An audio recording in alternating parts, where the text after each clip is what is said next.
Wonderful. Welcome, everyone. Thank you for being here. We're going to go ahead and get started with today's town hall with Kari Anderson. My name is Shelby Rogel. I'm the Professional and Organizational Development Director here at MNA, a Montana Nonprofit Association. For those of you who haven't yet joined one of our town halls or been here for another training in the past, we believe that nonprofits, especially in times like these, are incredibly important to the safety and vitality and livability of our communities, both locally, statewide, and really nationally. And because of that belief, we want to do everything we can year-round to provide you with the support and resources and voice and representation that you need to continue doing the work that you do so well. But particularly in times like these, that means some really up-to-date responses and information and access to things that are going to help you continue operating to the best that you can, adapt as you need to, and have access to reliable information. So we've developed this town hall series that takes place most days now around 2 o'clock to talk through updates about what's going on and share strategies and best practices. We've been doing a lot on federal relief options throughout the state and national relief packages, along with unemployment and unemployment insurance and all of that great stuff. So I encourage you to look at our town hall resource page if you have questions on that. Today, we're really excited to welcome Kari on to talk a little bit more about the things that are closer in our wheelhouse, getting outside of the SBA loan and federal relief and more into what you guys already do and how you can adapt that and change that and do it even better in times of uncertainty. Excuse me. Before we get going, a little bit of housekeeping. I'm going to go ahead and share my screen in a second. If you can't hear or your internet cuts out, I encourage you, in the invitation you received, there's dial-up information. And so if you have a hard time hearing, please feel free to dial in, and you can view the screen as well as being on the phone at the same time. Just a note there. And if you have any other technical difficulties, please do let me know.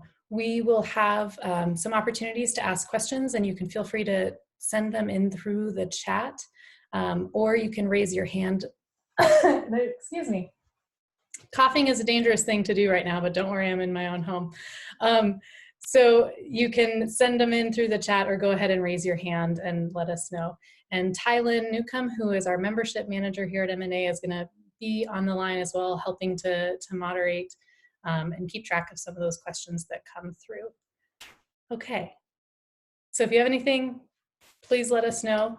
But without further ado, I'll go ahead and introduce Kari and turn it over to her. So thank you all for being here. As you know, hopefully many of you have gotten the opportunity to interact or learn from Kari in other situations. But for those of you who don't know, she's the principal at Insight Consulting and brings such a depth of experience to fund development and organizational planning to the sector.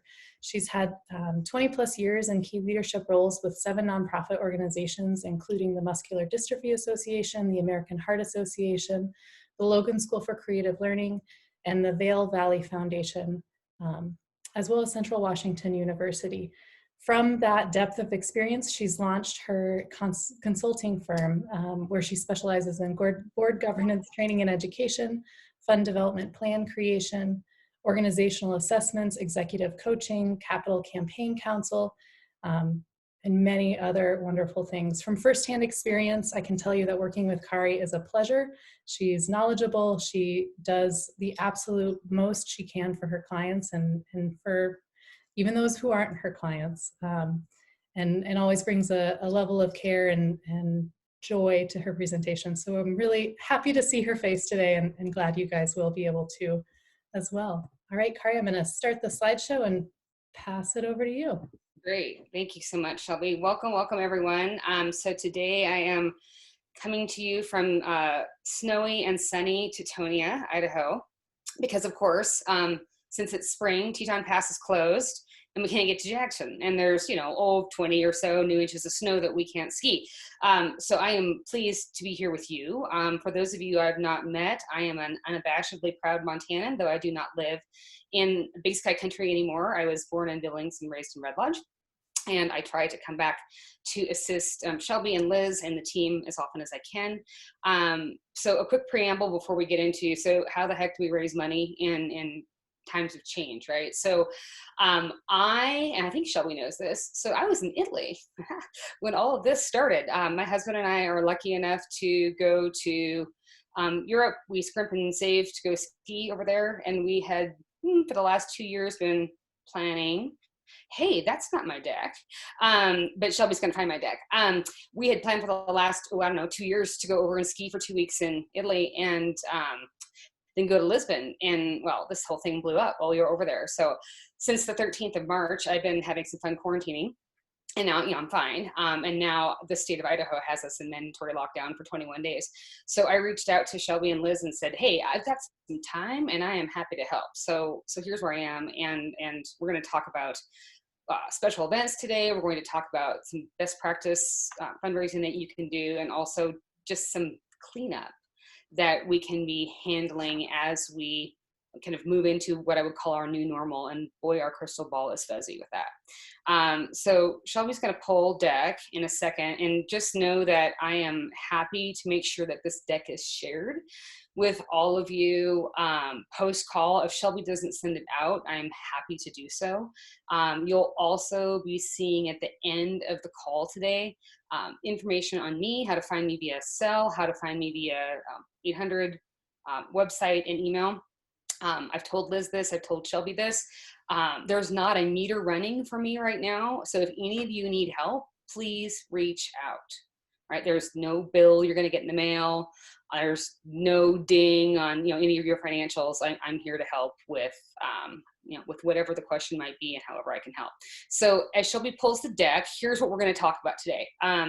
What to do right now if we've had to cancel an event and you guys are just bleeding because we don't have any revenue, right? That has come in from perhaps our most major fundraiser of the year.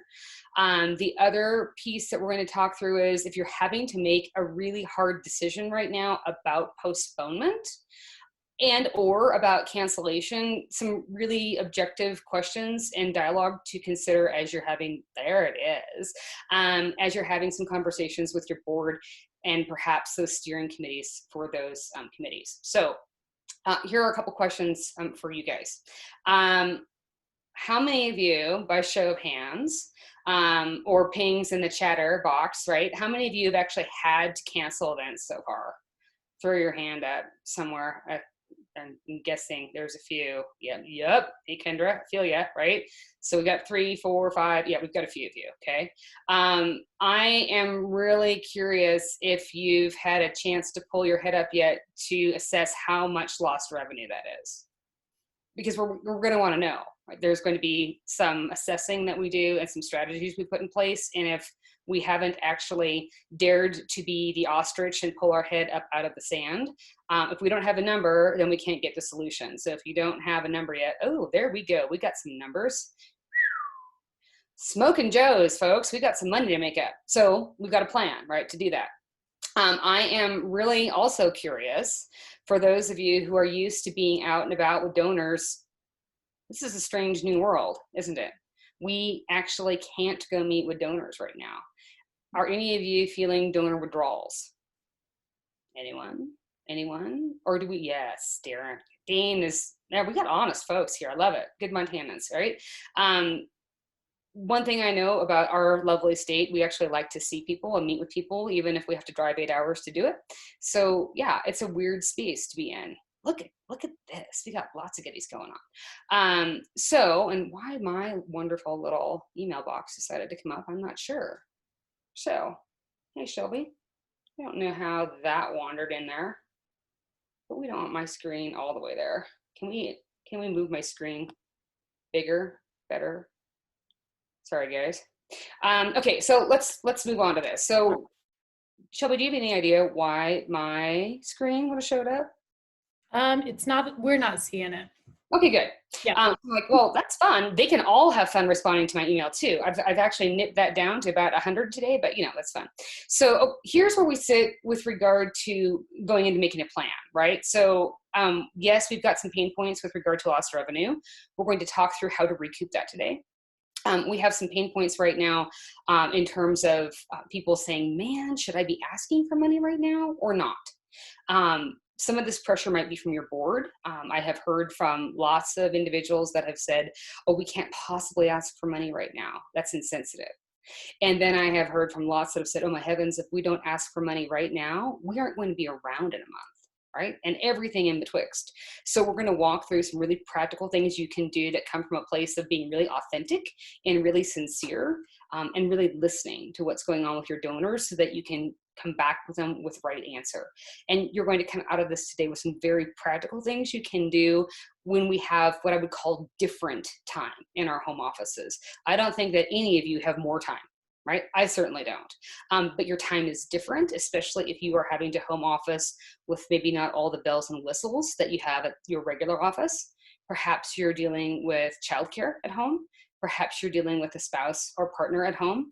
Perchance your doggy daycare has been canceled and you now have pets at home, right? So I don't think we have less time. We just have to be different with how we spend our time. So Shelby's on absolutely the right screen. Shelby, can you toggle all the way through it? There's like a couple different pieces that pop up. There we go. Okay. Oh, back one. So I'm hoping that you all have heard about what we call the hierarchy of values in times of crisis. And all this means is we need to take care of these things in this order in order for us to actually get to the business of raising money, right? So the first piece is we got to take care of ourselves. And I know that some of you who are type A in the room, hello, one of them, right? Sometimes firstborn, sometimes a little controlling. This first piece is really difficult, right? The whole self-care piece just means what are we doing to keep our mind engaged and just not jumping over the edge with everything? What are we doing to make sure that we're actually moving our body? And what are we doing to feed our soul? That is going to differ for each of you, and it is going to differ for each of your staff. But this is a real thing that we need to handle before we can actually get to the business of taking care of our donors, right? And so the next piece that we have to handle is, have we done welfare checks with our donors? And what I mean by a welfare check is people, we are doing this old school, we are picking up the phone, right? I think that those of us of a certain age on the call today, remember that we actually can use that to dial, right? 7 digits, 9 digits, whatever that is, and we actually talk to folks on it, but we've become accustomed to using that device for a lot of other things. We need to pick up the phone and actually call our donors to see how their health is, right? How their safety is, and how their security is. And if we don't check in with them on that, we are not going to have a place to be able to pivot to when it comes time to ask for money again, because that time will come, right? But we have to make that authentic call. And so if we haven't squirreled around our time to do that, guess what's on your homework list, right? That's the thing. Ideally, it wouldn't just sit on your shoulders, right? If you're the executive director, then you'd potentially have development staff helping you if you're fortunate enough to have development staff. But if you are a generalist, and I was at one point in time in my career, then you are marshaling efforts of your board. And for those of you who have board members that have been more resistant to embrace the wonders of fundraising, this is a fabulous opportunity for them to be able to connect with the donor and not have any other agenda than checking in on them. That's a great place to start, right? So if we can get through those, then we can actually get to what we would call organization care. And that means taking care of the spirit and morale of your business right now so that we can actually move on to net revenues, right? Shelby, you can go to the next slide. So I'm going to guess that your story has changed a couple times in the last 3 weeks, right? Because we have gone to, from, I think, denial to shock and awe to sorrow to, good heavens, right? Name the word, we got it in there. But we have to prep this story now, right? If we haven't actually sat down to say, what are we telling people when they ask, how are we doing? This is the time to be getting this down on paper and sharing it with everyone who's going to be messaging on behalf of your organization, right? So you have some decisions to make. Some of you are first degree impact. I'll explain that in a second. Some of you are second degree impact. Some of you are both, right? So first degree impact, what that means right now is you are on the front lines of delivering critical health and human service pieces and parts to our communities, right? That could be food scarcity, that could be making sure that kids who are out of school have meals on the weekends, that could be homeless, that could be anything going on in the medical community, it could be housing, right? Those are our biggies right now. And that is not to lessen the impact that the rest of us do in this sector, but that is certainly top of mind. And it really becomes like first degree impact, like times 1,000, if your organization provides one of those services and isn't necessarily flush with cash right now, right? So your first degree impact. Second degree impact, all of us are impacted by this right now, right? We're closed. We can't deliver on programs like we used to be able to. Oftentimes your museum is closed. You can't deliver on youth sport programs or after school initiatives. You have had to cancel a concert series, which brings you revenue, right? You have had to cancel an art exhibit. So you would be second degree impact. It might start to ratchet to first if, again, you are not flush with cash. Usually that means having a reserve, right? Or understanding cash projections for the next 6 to 12 months. We all have experienced decreased interactions with donors, with program participants, with volunteers. And so this leads to us needing to increase the customization for the types of virtual interactions or electronic interactions that we're having with people. So homework piece number 2, right? It's if we haven't gotten our story together, got to get our story together. Shelby, you can go ahead and move to the next slide. So here's what we know, right? And I'm, because we've got a party here, we got lots of folks and I love this. I want you to think about this in your head and you can nod because I can see some of you. Some of you have been around and you had to fundraise through 9/11. I had to. Some of you have been around in the sector and had to figure out fundraising when we had the economic downturn in 2008 and 9, right? We've been through some of this before. We certainly have not been through this, but there's certainly pieces and parts that we have learned when we have had to go through a national crisis, right? And what we know to be true is we have to stay calm. And whatever little trick you need to deploy to stay calm, and at a later date, I've got some other tips and tools for you, not for today. Even if that means you got to fake it, right? Our job is to be a sense maker. Even if that means we're having to fly pretty fast, right? We've got to stay calm because if we're calm, that leads others to say, hey, they know what they're doing, right? Or they're committed to learning something new and we're going to stick with them. We cannot assume, right? If you all were unmuted, I would say, repeat after me. We cannot assume that donors won't give. Let me say that one more time, right? We cannot assume that donors won't give. We are not in the position of making decisions for donors.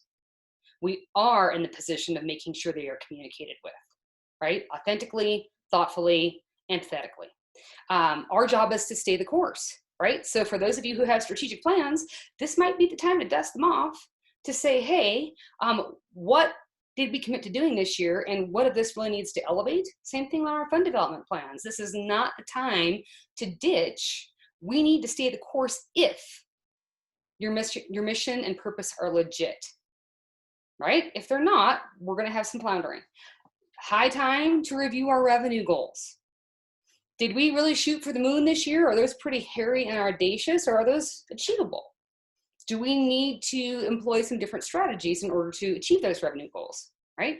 And the last little piece on this would be, for those of us who are special event heavy, and for those of us who have been really dependent on restricted funding by grantors, oh folks, there is no time like the present for us to commit to starting a major gift and plan giving program. So Shelby, you can go to the next slide. A couple other pieces before we get into the, so how do we start recouping some of this money and how do we start having these conversations with donors differently, right? So again, and I've lost track over how many conversations I've had since we got back from Italy about people saying, I can't possibly ask for money right now. So what we know is we don't want you to ask for money until you have started to have these conversations with donors. Again, the welfare check. Because what happens is this, right? They, at the end of this conversation of you asking, Harriet and George, how are you? right? Have you been able to see your kids? Do you know that everyone's okay? How has this impacted your portfolio? What's going on with your grandkids? Like, have you been able to see a doctor? Whatever that is, what support can we give you during this time of uncertainty? 9 times out of 10, those donors will pivot and say, Shelby, what's going on with the Montana Nonprofit Association and how can I help? That happens in almost every conversation because your donors care deeply about the work that you're doing. We need to offer them the opportunity to engage, right? And again, that conversation is only about their welfare. We need to be prepared with message when they say, how can I help you? Shelby, you can go to the next slide. So let's talk about canceled events, right? So we've got 6 different strategies here for you. You can deploy one, you can deploy them all, right? But you actually have to act on one or more of these, right? And I've been through this, right? I way back when I was much younger, I was responsible for a few states for the American Heart Association, and we got blizzarded out of Billings, strange, in February for our annual Heart Ball, for our gala. We had to cancel it. No one could get to wherever we were having it downtown. I can't even remember now where it was, but it was a scarring experience, right? And so part of my job that year was I needed to call everyone to say, hey, I'm so sorry that you can't come to the party because you're stuck in adrift in Laurel, right? Or whatever that was. And the knee jerk is, oh, we got to refund everyone. No, you don't. No, you don't. Right? You need to have a conversation. So if you haven't yet pulled your attendee list and pull your sponsor list, now would be the time to pull those off, right? Dust them out. And you'd be able to call them to say, George and Harriet, my newfound friends, I'm so sorry that we were not able to see you at X because of our cancellation. Of course, we would be happy to refund your tickets. And we would like you to consider making an outright cash gift to our organization for the amount of that ticket price. Would you consider that? What's the worst they can say? No, right? And besides, they get to write off more of it as an outright cash donation, right? Then they would be able to if they purchase the ticket because they're not receiving any benefit from it. If you get really brave, you can say, when they say, sure, Shelby, I'd be thrilled to donate that. And then you can be really cheeky and brave and say, I'd also like you to consider that we had a revenue goal of $100,000 that evening. Would you also discuss making an additional gift in the amount of money that you may have spent that evening on auction items or raise the paddle? Again, what's the worst they're going to say, right? I've never had anyone chew me out for asking. They'll either give or they won't, right? It's their choice. Again, they're the adults in this. Same thing goes with your sponsors. And I actually think this is a really fabulous opportunity. You're giving more value to the sponsor, I think, than you might be possibly getting in return. So let's just pretend, that large hospital organization has committed to be one of your presenting sponsors for your luncheon. And of course, some of those benefits might have been to have their logo all over your print materials, and they got to make some remarks from the podium, and they had premier seating and blah, blah, blah.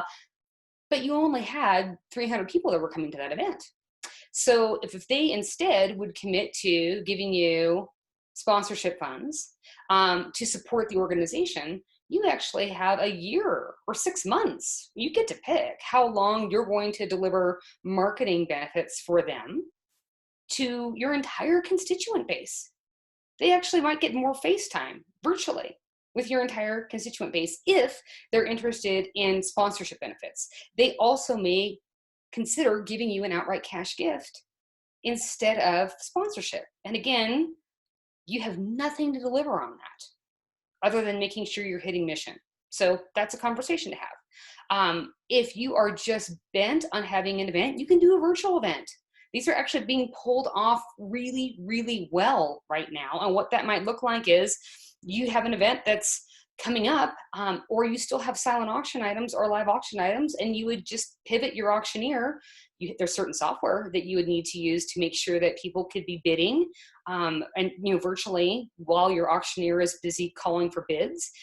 We've seen some organizations where people still have dressed up, right? And they're participating virtually, and they're having dinner and champagne at their house, and they're assisting you. And again, that really depends on who your audience is and whether they're tech savvy, right? So that's an option.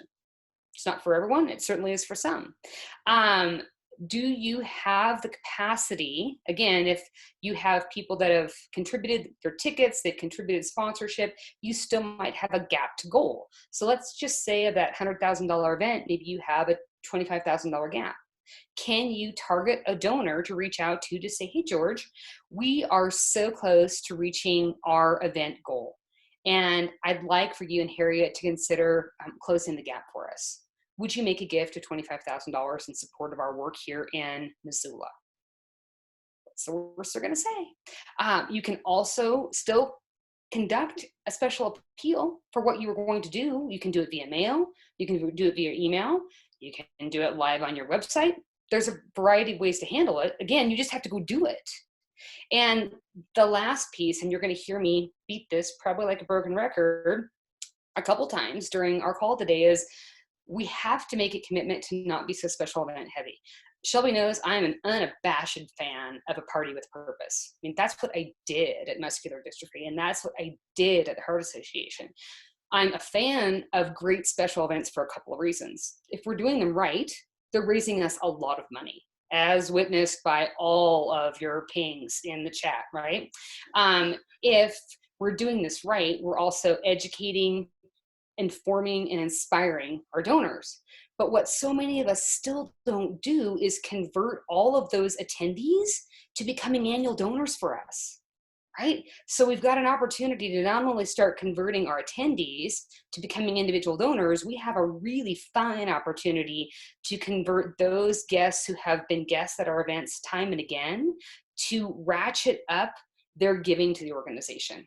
What I'd like to throw the gauntlet for you with is, could we commit to being 50% less dependent on special events next year? And if so, what would that take? It doesn't mean you don't have it, right? But we don't know what the landscape's going to look like. Are people going to feel comfortable coming out in large groups? Are we going to potentially lose some of our event sites because businesses had to close? I don't know. My crystal ball is pretty darn fuzzy right now, but what I do know is that people's behaviors are going to be off for a little while. And so we can't just depend on our special events to be bringing home the bacon for us, right? And closing out our financial year in a positive cash position. Shelby, you can go to the next slide. And I promise I'm going to take questions here in about 5 minutes. Okay, and you can actually wing all the way through. I think there's like 3 lines on this. There we go. Okay, so if you still have not had to pull the trigger on, do we postpone or do we cancel? So we have a couple of if-then scenarios, right? So if the event is between now and May 31st, you're going to need to postpone. I think that's just the state of the union right now, with so many states locking down and people not knowing what they're going to be able to do with the whole school piece. It's probably a decision you're going to need to make, is we're going to postpone. If, right, and before you hit send on the email saying, hey, guess we're postponing, we need to do a landscape scan. Do we have date availability next fall, right? Or in summer or winter or whenever you pivot to? And just because there's a date, who are you butting up against? Right? Because there's only 52 Saturdays in a year. There's only 52 Thursdays, right? There's always going to be another nonprofit event that's happening. And my issue is not going to be that you have your event on the same day or evening. It's, are you having the event in a space where you've got a very similar donor base, right? Then they're going to have to choose. That's not great. And so you may decide, we're not going to postpone our event to fall. We're going to postpone until next spring, and then double down on individual gifts right now. Your contingency plan has to be, if you're absolutely bent on postponing the event, so what happens if we can't have it on our newly scheduled date? because of whatever, right? The virus has come back. We still have people that don't want to congregate in groups, whatever that looks like, right? There just has to be a plan. And the third piece that goes along here is we have to reassess how you're going to bring in your revenue. What I've already heard from some nonprofits that are having to deal with this is, hey, we didn't have all of our auction items secured, and we really can't dream about asking for all of those items right now because the businesses that we would normally solicited, they're trying to hold on to their staff.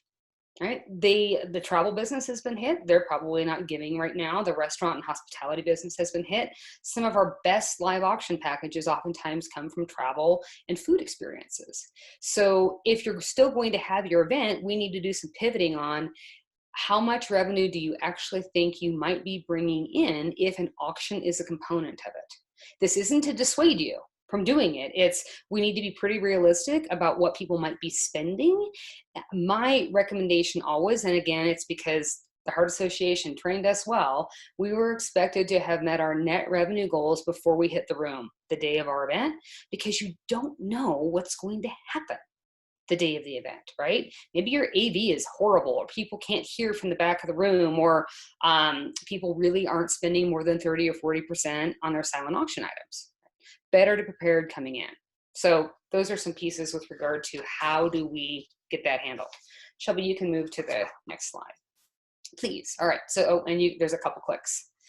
My tech people are fancier than me, and there we go. All right, so, oh, yes, no, like this is supposed to say April, and that's how much coffee I had this morning. So I want you to be thinking about, and again, when Shelby sends you the deck, so which, if any, of these steps can you deploy in your organization, and by when? Because that's always a piece, right? We feel overwhelmed when we don't put structure together for ourselves. And if you put an action plan together, it makes it feel like you have some sort of control in our current situation. And that's a really big deal. Okay, Shelby, you can go ahead and move to the next, and then I'll take some questions on this. So if you are choosing, I think there's one more click on this thing. There we go. So if you are choosing to go to a virtual event, and right, this is uncharted territory for a lot of us, there are some questions to ask before we automatically say, hey, yes, this is a good idea. So what was the purpose of your event? And could the purpose be met by having it virtually? If this is, if this is a relational piece, maybe not. Don't know, right? Who is your audience? If you've got tech-friendly folks that typically engage with you electronically, then this is probably a thing you could do. But if you have those that really want that personal touch, this might not be a way to be able to engage them. And they certainly won't spend as much money as they would have at the event. And then you need to have specific event software to be able to do this. And that frankly might not be in your financial wheelhouse right now. Or it might, right? Again, my job is not to make decisions for you. My job is to provide you with some potential answers. I've listed some of the platforms, some ones that seem to be the least clunky right now when it comes to actually managing virtual events. And I'll say it again, you guys can hit me offline once Shelby sends you my contact information. You can set up a free call with me and I can walk you through any of this that you might have additional questions for. Okay, so before we wander to what do we do with our donors, right, that aren't necessarily engaged in special events, are there any specific questions that I can answer right now? And I'm going to lean on Shelby for any of them, if we have any. Okay, am I good? Yep, feel free to chat them through Okay. if you have any, but I think you're good. Thanks. Kari. Good, excellent. Okay, so let's go ahead and move to the next slide. So I, again, told you, right, I will always be a fan and friend of special events. Put me on your guest list, right? I will show up. I love those things. And being special event heavy, just like being grant heavy, is not an ideal cash position to push your nonprofit in. I think we all know that, right? But now more than ever, it just absolutely demands saying. So ideally, right, you would have a mix of ways to be able to acquire donors. Special events are a great way to be able to acquire donors. You would have a cultivation plan in place for all of your donors. And that means we've done some segmenting as to, hey, so what sort of invitations or communications would our lower level donors get, and what sorts of communication or invitations would our higher level donors get? Certainly we have our special events where we ought to be making lots of money. One of my former bosses used to tell me, hey, Kari, if you're not making at least 10 grand on an event, you're not doing it. Actually, I think you need to add a zero. And that's regardless of market, right? They take work, so we should be making some money off of them. We ought have decided as an organization, what are mid-level gifts to us? For some organizations, that's $250. For some, it's $500. We have to make decisions as to what major gifts are for our organizations. Is that $500? Is it $1,000? Is it $10,000? Because there's a strategy, right, for each of them. You ought have planned gifts or bequests as a part of your pipeline. And no, we can't count those towards budget every year unless someone actually has passed away and we've received the cash from the state. But we have to make sure we're taking care of, cultivating and stewarding those individuals who have told us, hey, we've put you in our will, because they can always take us out if we're not taking care of them. And then we also would have capital gifts, right? Capital gifts doesn't just mean, oh my heavens, we have acquired land and are having a $10 million building project. Capital gifts could mean if you happen to be the Bridger Ski Foundation and you are responsible for grooming Nordic trails, you might need a new Bombardier groomer. That's a capital project. So that's what healthy looks like. Healthy means that you've had diversity in your fundraising revenues. And each of your ratios is going to look a little different. Now is some time to take a peek at that, because that's going to inform some of the conversations that you have with donors. Shelby, you can go ahead and punch that to the next slide. Okay, so I mentioned that slide a couple back, right, when we were talking about, are you first tier impact or second tier impact?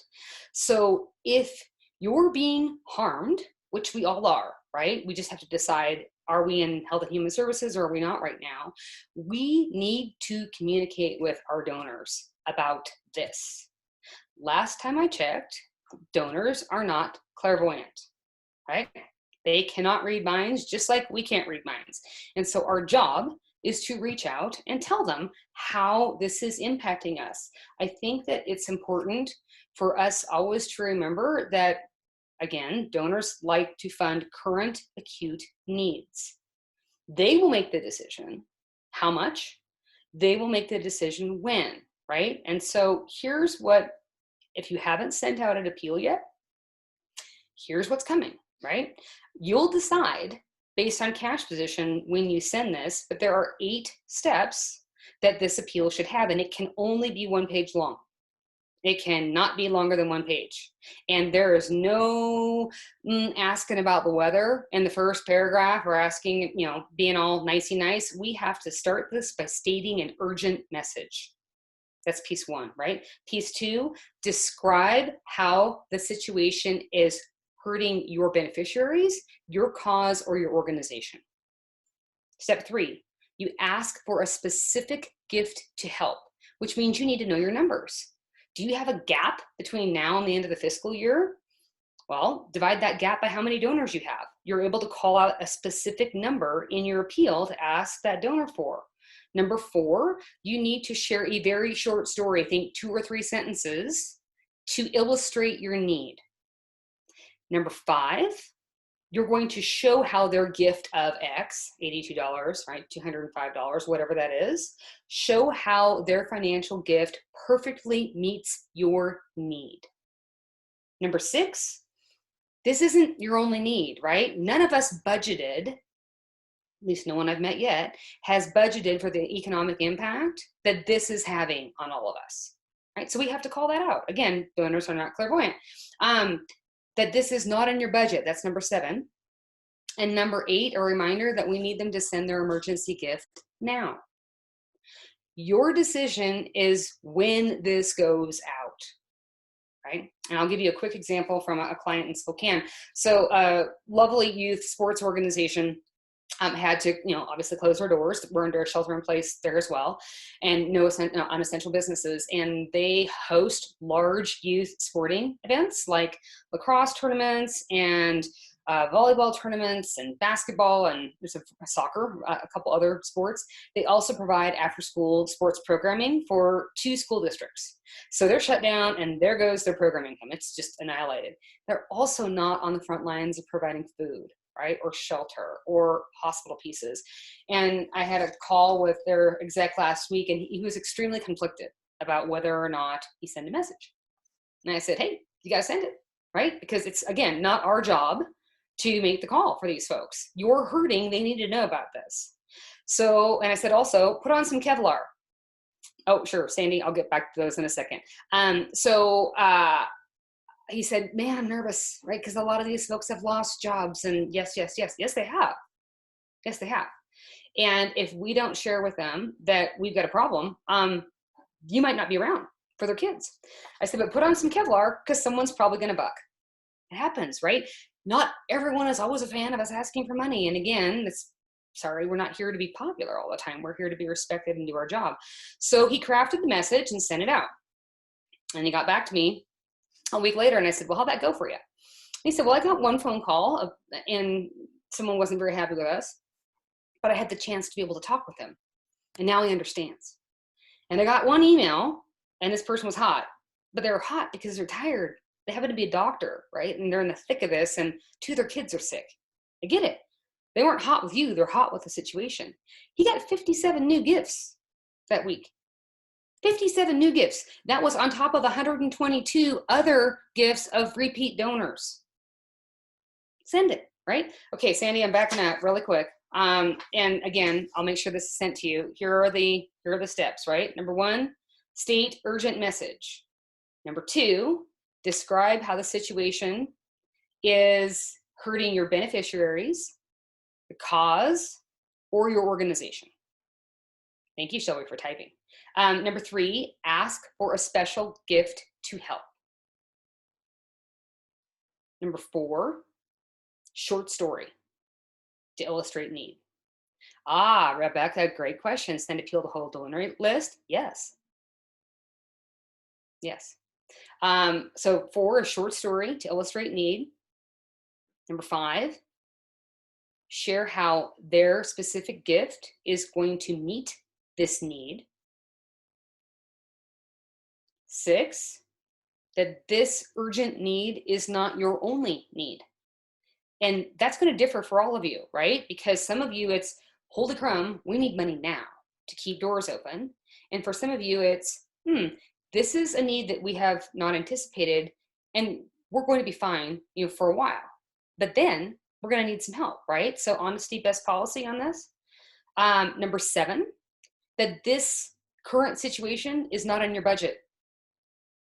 Last time I checked, it's not in any of our budgets, right? And number 8, ask them to send the emergency gift now. I have a link. A friend of mine runs a fundraising consulting company in Seattle, and he put together this fabulous little video. It's about 14 minutes long, where he actually maps this whole thing out for you and shows you how to write this. I'm happy to send that link to you. So you guys can ping me afterwards. I'll send it. I'm also happy to review any letter you choose to write, right? So again, can't help if you don't hit me up. So you can do that. Okay, Shelby, next slide, please. We're getting close to the end. Okay, so again, you guys are in control of some of this, right? You're going to choose which pieces and parts of how to recoup cash from your fundraising events. And now you're going to choose some pieces and parts with regard to how we interact with donors. You're going to be making sure that you stay the course on what we would call donor acquisition. We have some nonprofits that say, oh my God, I cannot spend any time cultivating and acquiring donors. Yes, you can. Because if we stop that, you're not going to have anyone in your pipeline in 6 months or a year, right? And if we don't have staff or money to actually be using targeted acquisition methods, and that's a whole teleconference for another day, look to your special event lists as people to acquire, right? As prospects to acquire. Let's start there. There's no new special sauce with regard to how to stay in touch with donors. What matters right now is that we are just communicating often about what's going on at your organization, even if that means that you don't know, right? That you're having to figure this out as you go along. But keeping in touch with them is really important so that when it is time to ask, that they know what the situation is and how they can help, right? We have to get comfy, and it's going to be comfy for the long game, engaging donors in new ways. So I am a people person. Right? I love meeting in person or in groups with donors. That is my thing. It makes me so happy, right? That connection point. But I am of the age where we used to have to do this all the time on the phone, especially when we had distance donors. And folks, you live in Montana, your donors are everywhere, right? And last time I checked, not a lot of you have budgets to go to see everyone in person. So this actually means that you can reach more donors much more cost effectively because we can pick up the phone, or we can get on Zoom or FaceTime or Skype or Google Hangout. We just have to do this differently. And it's important that we ask them how they would like to be communicated with in our brand new world that we're wandering into. And the last piece that I would say that I think is so important for us to be able to remember is DAF, and what that stands for is donor advised funds. So for those of you that have major donors that give pretty significantly to your organizations, we have to remember, and I was just on a conference call with some folks that were smarter than me a couple hours ago. Hannah, I'll grab your question in 2 seconds, about scale, right? And how this has impacted philanthropists. If 10% of my income was taken away right now, boy hardy, I'd be feeling it, right? I would be making some significant decisions as to how I engage philanthropically, or what my grocery budget looks like, right? Or where I'm doing anything extracurricular.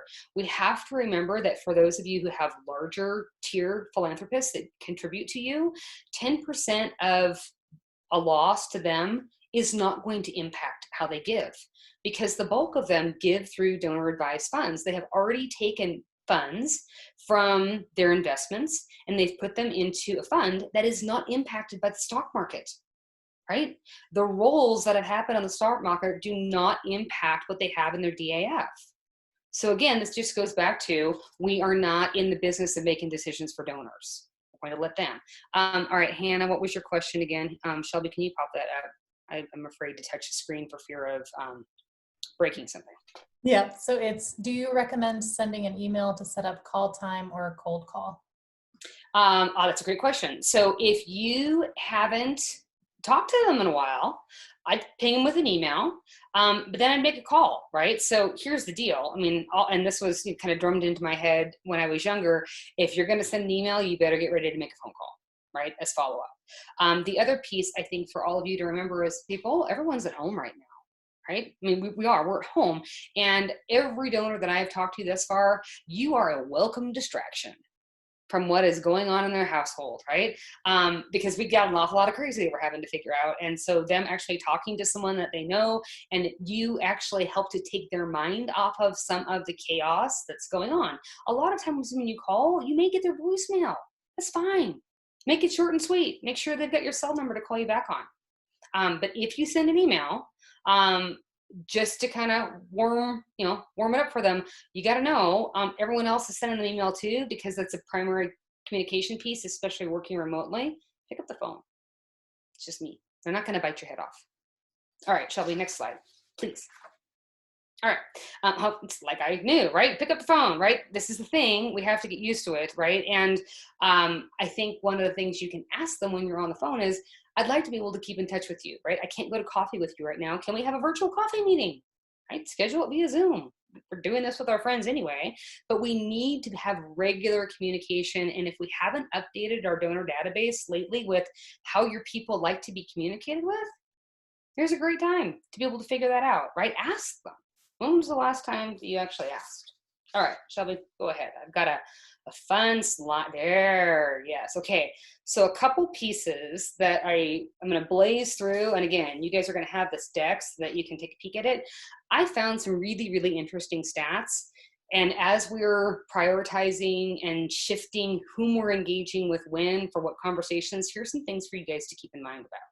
So there are estimates right now that 2/3 of the entire wealth in the US will be controlled by women by 2030.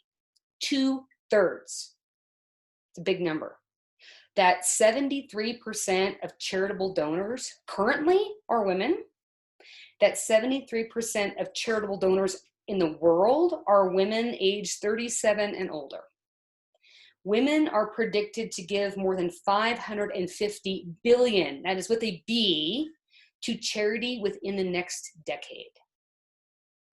That women give nearly twice as much than men in the US to philanthropic organizations. So I share this with you because now is not necessarily the stay the course piece, right? There certainly are traditional fundraising modalities that we need to deploy because they work. We just need to be able to start changing the conversation with our female philanthropists because they have access but not only to capital, right? They have access to networks that are going to be really important for us to be able to engage. All right, Shelby, you can go to the next slide. Last little piece with regard until we get ready to move in, to action, right? So I'm sure for those of you who have grants and are grant heavy, this is not surprising to you.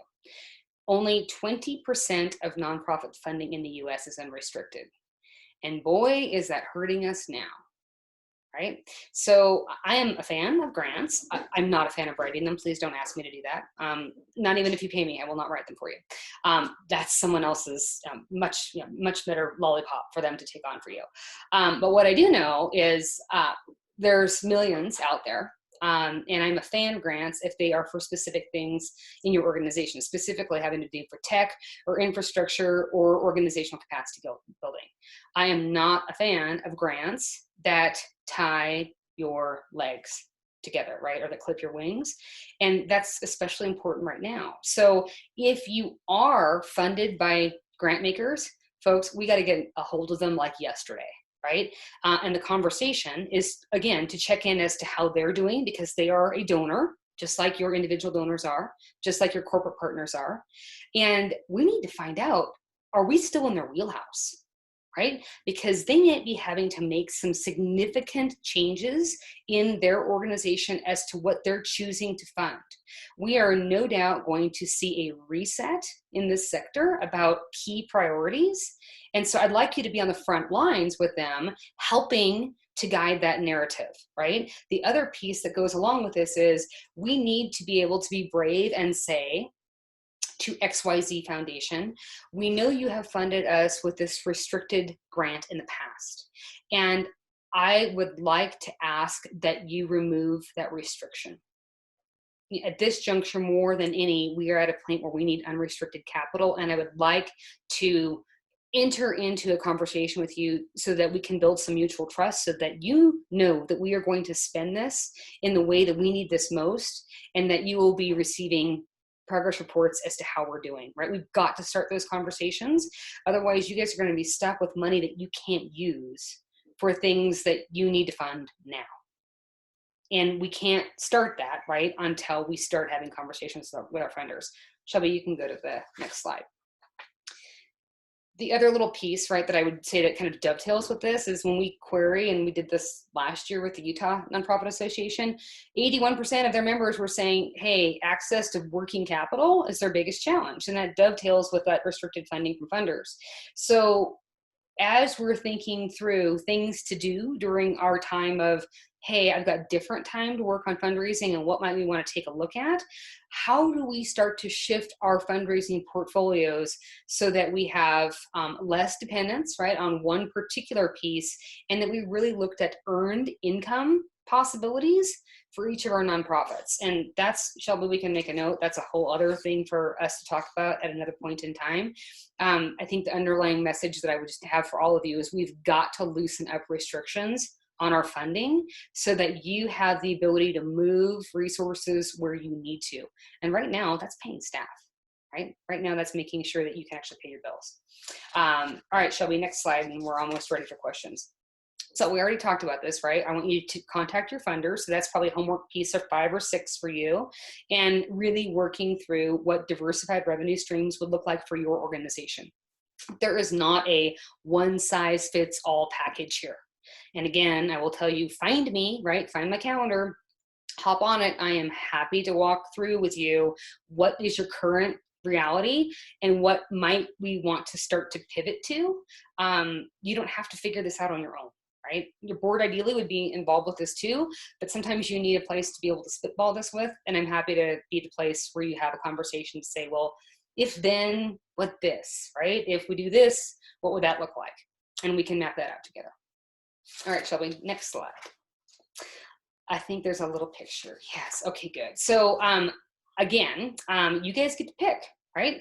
What of this has been meaningful for you? Which pieces and parts might you be actually able to move on?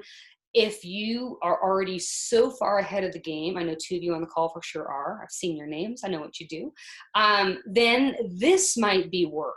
Again, tangible things that we can control, that you can move to action on, right? Do we really know everything we need to know about our larger tier donors? Right, time for some donor research. Have we actually massaged our data to a spot where we can actually start assigning donor portfolios, right? And the quick and dirty on that is, yes, if you're an executive director or development director, you have a group of donors that you are responsible for working with. But board members should have portfolios too. And it's not just about asking, right? It's making sure that the individuals that are part of the board portfolio, that it just means the board is their shepherd for the year, right? They're responsible for inviting them to learn more about your organization and thanking them when they choose to give.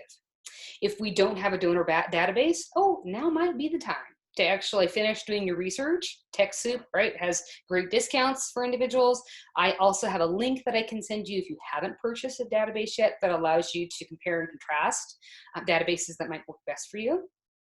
If you don't know your programs, like the back of your hand in Swahili, right, upwards, downwards, now would be time for you to bone up on that information so that when you are talking with donors about needs, that you actually can speak articulately, not about program stuff that was relevant in 1987. Is your website up to date? Since that's your storefront now, right? People are there 24/7. Do you have the capacity for people to give on every page? Right? Something might just resonate with them, having to do with program or service, but if they have to go hunting for where to donate, or God forbid, you take them off the website to give through a third party like PayPal, this might be the time we take a peek at that, right? If you haven't had a chance to write personal notes for a while, let's practice good penmanship, right? And let's make a list of individuals that probably could stand to hearing from you. And the last little piece that goes along with this is make some decisions about how often you are going to actually see their faces, right? Human contact is so important, even if it's just this, and those that you need to reach out to most, especially those that are isolated. How can we make sure that we are part of some support with them? All right, shall we? Second to last slide. So, oh, I think there's a couple more return clicks you can do. There we go. All right, so goals, right? Can't ever leave a call without what are you going to do today, right? Tomorrow. So I want you to be thinking about, because again, everything we talk through has to do with people, whether they were people at your event or people that are a donor. How many contacts are you going to commit to making a day? How many contacts are you going to be committing to make per week? Are you doing this via phone? Are you doing video? And how many of these projects do you want to commit to?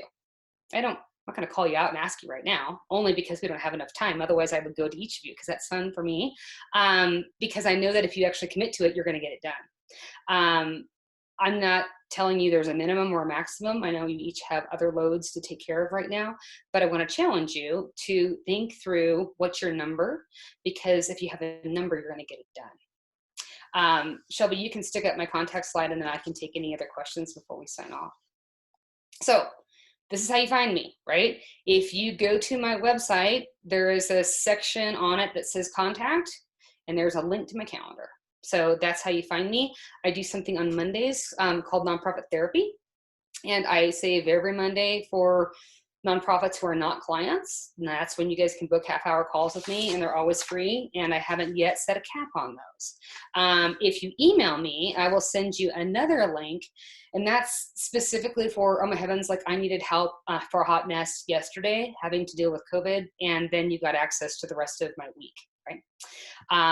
Shelby, are there any questions that have popped up that I should be hitting right now before we sign off? Because I want to be mindful of folks' time.